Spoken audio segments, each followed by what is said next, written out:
Dr. Siobhan O'Sullivan does like knowing animals. Dr. Siobhan O'Sullivan does like knowing animals. Hey you guys, welcome to Knowing Animals, the podcast.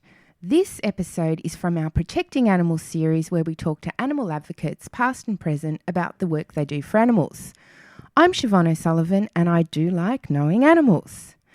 Now, as always, this episode of Knowing Animals is brought to you by the wonderful people at ASA. ASA is the Australasian Animal Studies Association. ASA is a membership group for animal studies scholars. ASA is having their 2017 conference in Adelaide. It's coming up very soon. I will be at that conference. You should also be at that conference. But if you cannot be at the conference, you should nonetheless join ASA. ASA is the Australasian Animal Studies Association. It supports animal studies scholars and artists, and it's an organisation that you should definitely get behind. For just $50, you can become a member of ASA. So look for ASA online, either at their website or via Facebook. Okay, well, we are in Sydney town. It's a very rainy day here in Sydney town, but I am really excited. I have a fabulous guest. Today we're going to be speaking to Joanne McArthur. Joanne, or Jo, you prefer, is out here to support Voiceless. So Jo will be speaking at the Voiceless Awards night, and I know that many listeners are very familiar with the work done by Voiceless. And Jo has very graciously made time to come on Knowing Animals and share some insights with our listeners. So Jo is an award-winning photographer. Her project, We Animals, has been documenting the lives of animals all around the world. And Jo will also be known to many listeners because she was a central figure in the also award-winning documentary, The Ghost in Our Machine. So welcome to the podcast, Jo. Thank you so much for inviting me. So, Jo, can you start by telling us what inspired you to start photographing animals?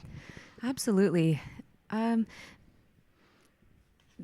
As photographers, especially as photojournalists, we're always looking for our story, something that we can do uniquely.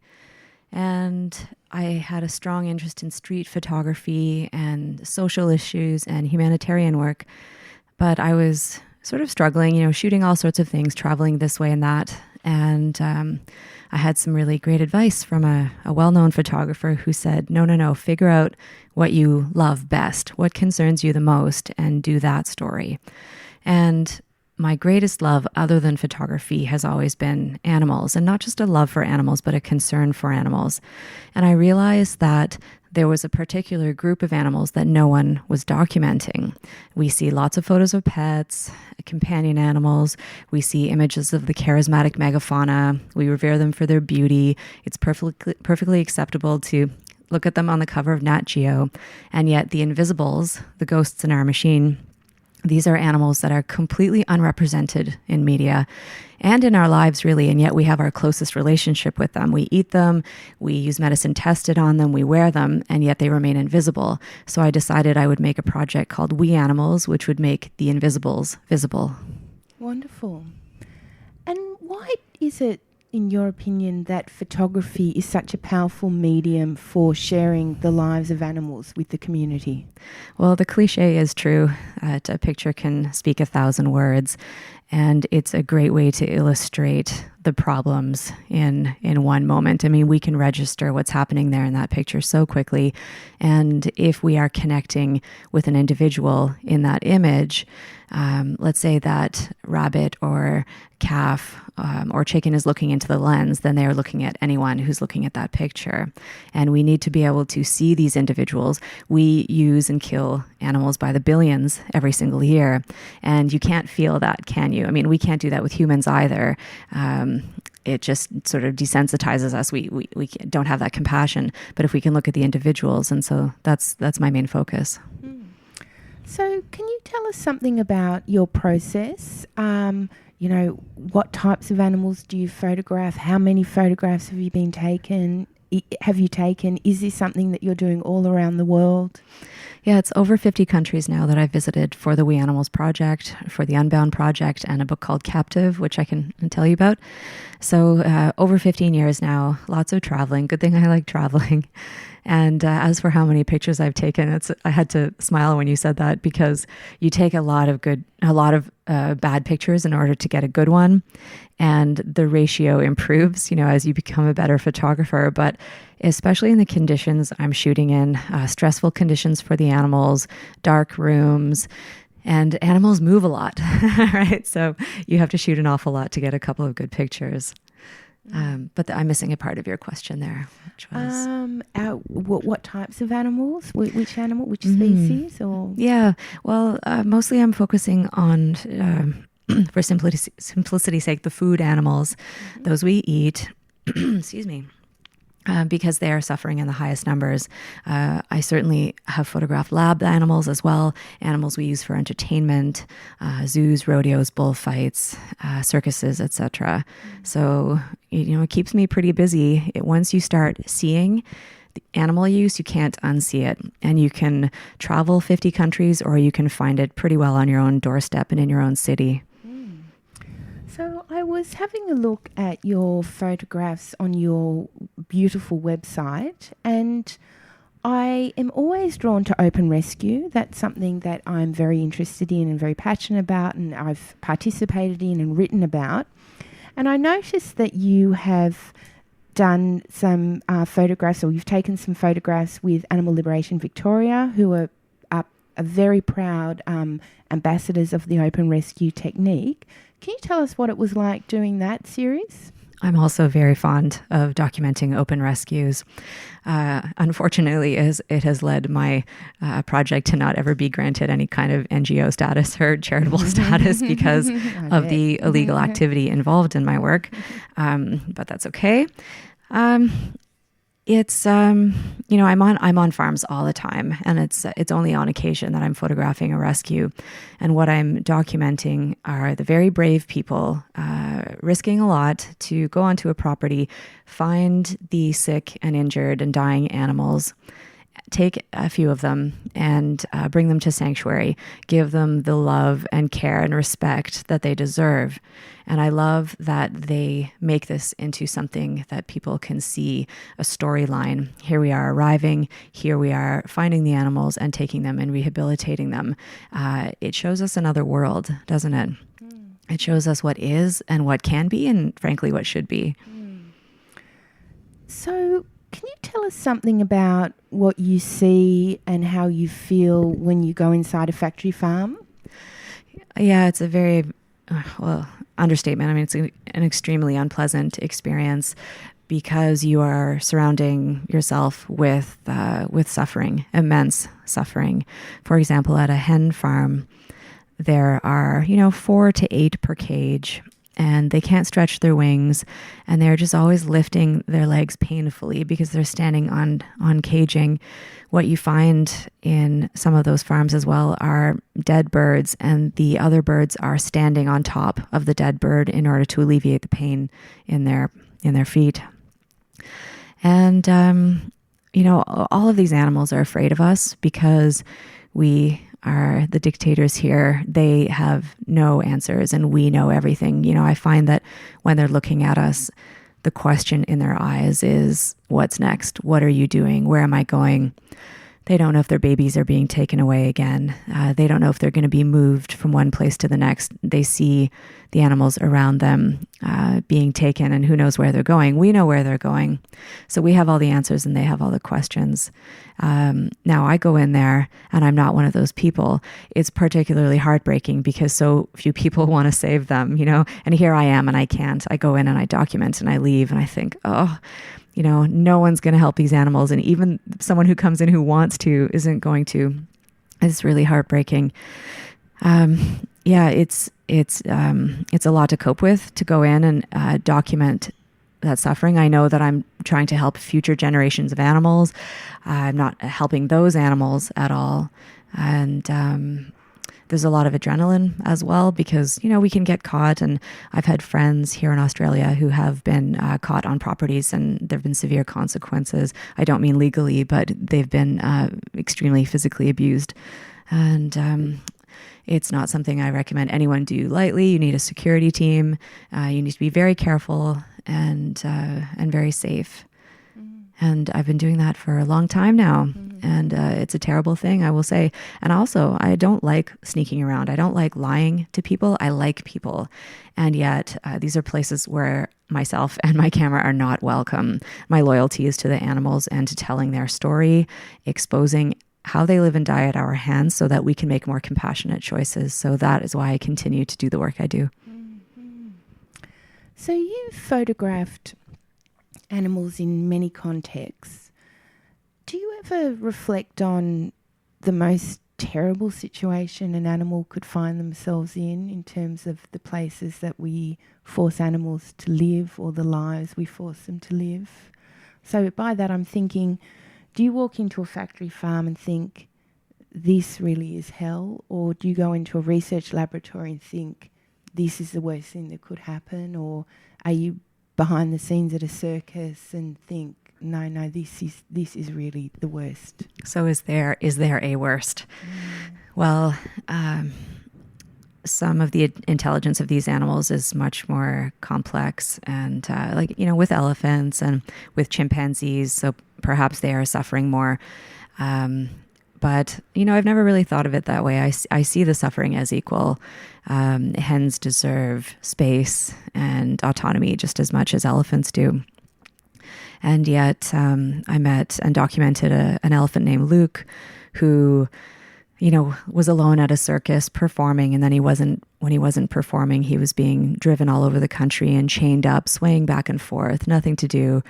So interesting that people were literally always ignoring the elephant in the room.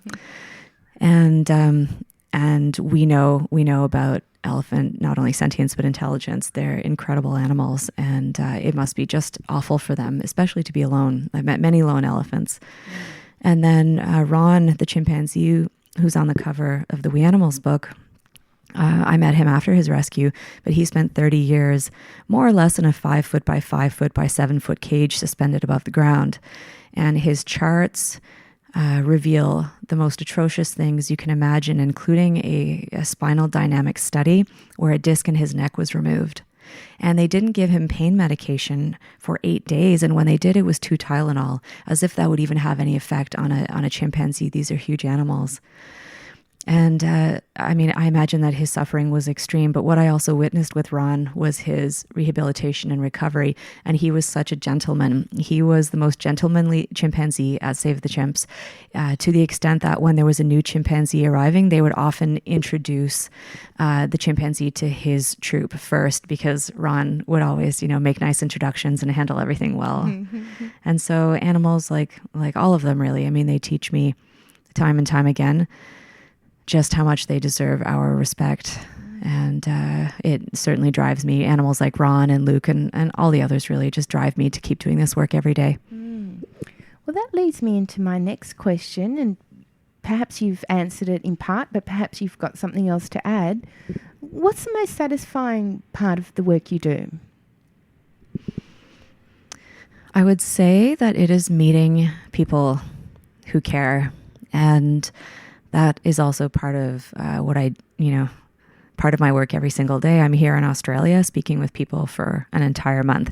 I'm speaking at universities and veg associations and sort of all over the place, the Animal Justice Party, Voiceless, etc. And also I make a part of my work documenting the change makers, the trailblazers like Patty Mark at ALV. And so I'm sort of forced to focus on the good, and I have forced myself to focus on the good. And as a result, I feel very hopeful for the future. And because I'm meeting those people every day. After a talk, for example, people always come up sometimes, there's 2 hours of Q&A and a lineup of people who want to talk about how much they care and the changes they want to make and their original ideas about being a change maker in the world. And are you seeing a growing movement? Yeah, I am. I mean, everywhere I go, I'm seeing that. Mind you, the people who are interested in creating change and who care about animals are coming to my talks. So, in one sense, it's a bubble, but in that bubble, there are a lot of leaders for the future, for the present and the future. And I mean, things are also getting worse in some places as there are growing economies. They're consuming more animals. So that needs to be tackled as well. In some places, we're consuming fewer animals, and then that's different in other places. But regardless of that, there is a growing animal rights movement. There is majorly increased awareness about in the field of ethology and an understanding that animals are sentient and they should not be treated as we treat them now. Have you started documenting emerging conditions in Asia, say in China and things like that? That's next. That's next. Yeah, that's there's a conference in November. I think it's called Asia for Animals. It's an annual conference, so I aim to go there in November. It's in Kathmandu, and start to meet the groups who are working there, see what they're doing, and see how I can contribute to them. And that's something I really enjoy, is finding groups that are doing good work and then basically offering my services. What can I shoot for you? How can I shoot for you? Please use the images that exist in the archive already to further your cause. So Asia is big on my list. Well, you're very brave, Jo. Thank you so much for the work you do. Now, everyone who comes on the program is asked to answer 5 quick questions. Are you ready for your 5 quick questions? Okay. Can you recall when you first started to think that there was something wrong or problematic about the relationship between humans and non-human animals? I can give 2 examples. One was in 1998, and I was traveling. I was backpacking through Ecuador, and there was a macaque monkey chained to a window, the bars in a window, and he could neither go in the house or out of the house. But basically, he was trained to pick the pockets of passersby. That's a mouthful. He was a pickpocket, so he could reach out, and he was reaching out for the tourists, and people thought that was really funny. And there was a group of people standing around taking pictures, and I too took pictures, but not because I thought it was cute or funny, but because I was seeing the cruelty. And I was taking pictures because I wanted to share that. I wanted to show people, look at this. This is wrong. This has to change. And that was one of those aha moments where I realized I have a very powerful tool in my hand, and there are things that I want to say, and I want people to hear them. And I see animals differently than other people do. I feel like I really see them. I'm looking at the individual and the suffering, or by contrast, the happiness. I'm seeing what's going on there, and other people aren't. And that was certainly a defining moment for me. And as well, my mom lived in the country for a few years, and she had 10 chickens. They were layer hens, but they were free roaming, and actually, essentially, they were like pets.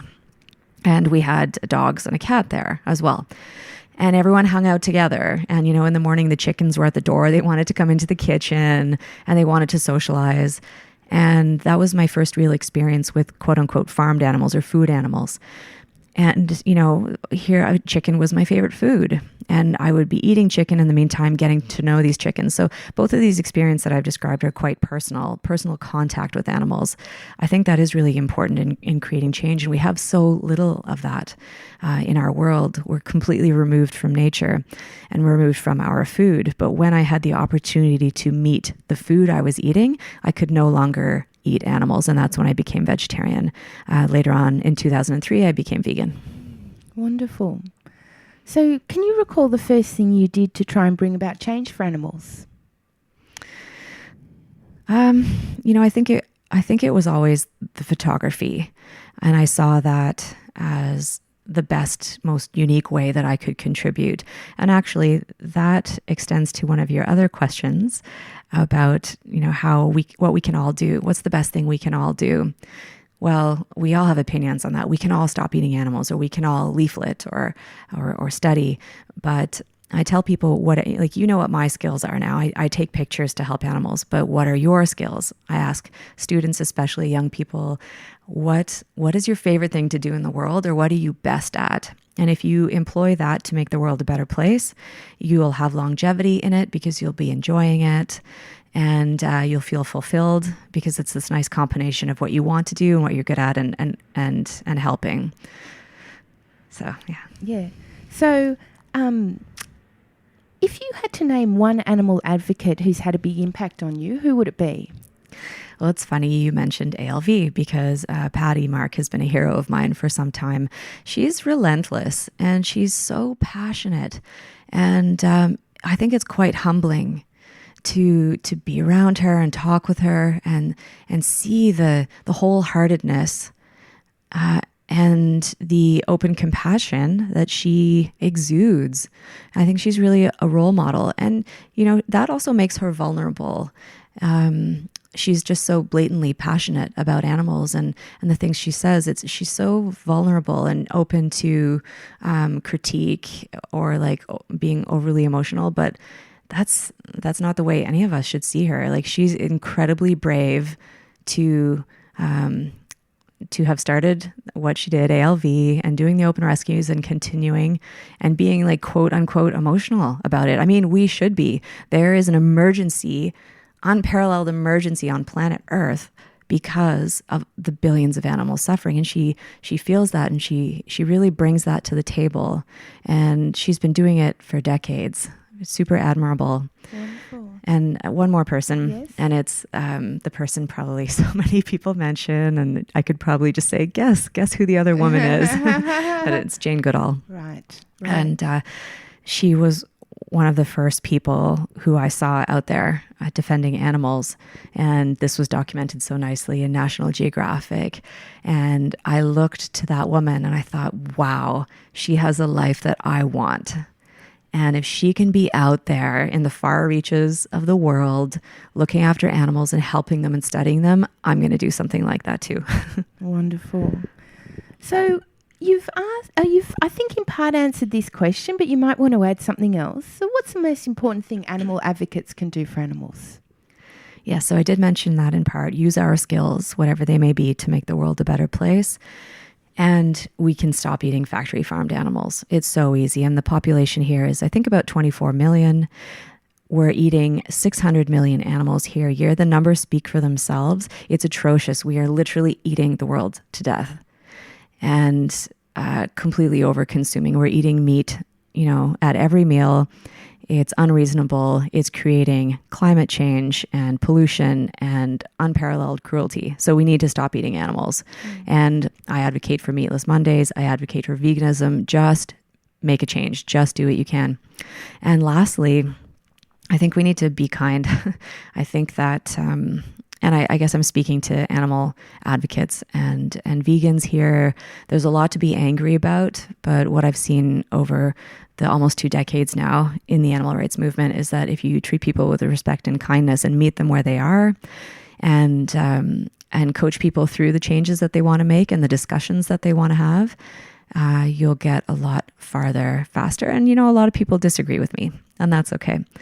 But I've seen that if I can position myself on someone's side, we are on the same side here. I did eat animals until almost for the first 20 years of my life. So I know what it's like to be completely ingrained in that ideology. And so I put myself back there. I know where you are. If you want to make a change, that's fantastic. I'm going to cheerlead you 100%. And last question, if you had the power to change one thing about the human-non-human animal relationship, what would it be? Well, I think that, and this goes back to the entire thesis of the project, We Animals, is making animals visible. If they could somehow be visible to us as animals, just as worthy as we are on this planet, as part of the ecosystem, if we could live harmoniously and not kill, we are killers. We are incredible killers, we humans. And if we could somehow see these animals for who they are, worthy of being here just as we are, I imagine things would change. Jo, thank you so much for your thoughts.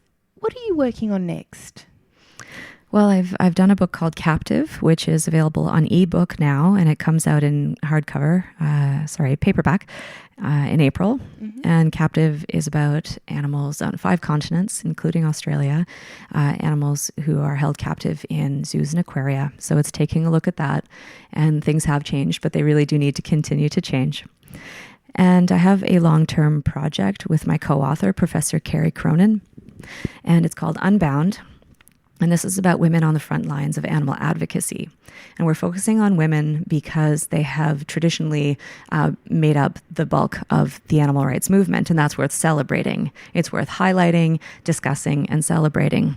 And so everywhere I go, I'm meeting incredible women who are trailblazers and change makers. And, you know, some of them are high profile, and then some of them are people who just work long hours at shelters, happily toiling away because they care so much. And so I'm photographing all sorts of people like that. And it's honestly, it's such a pleasure. It's such a pleasure to photograph people who are hopeful and who are creating change. And then I can share those stories and inspire people to do the same. Wonderful. So how can listeners find out more about your work? Well, there are a couple of websites and the film. So the film is called The Ghosts in Our Machine, and it has the same website, ghostsinOurMachine.com. The We Animals Project is weanimals.org. We have a terrifically huge project called the We Animals Archive.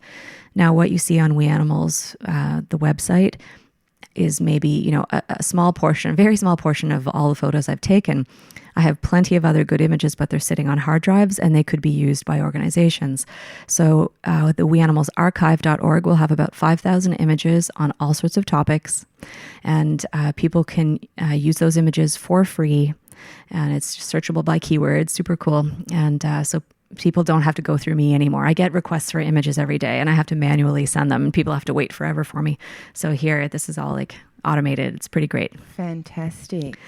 And so unboundproject.org is the women's project. And for Captive, the book, we have a Facebook page. Yeah, wonderful.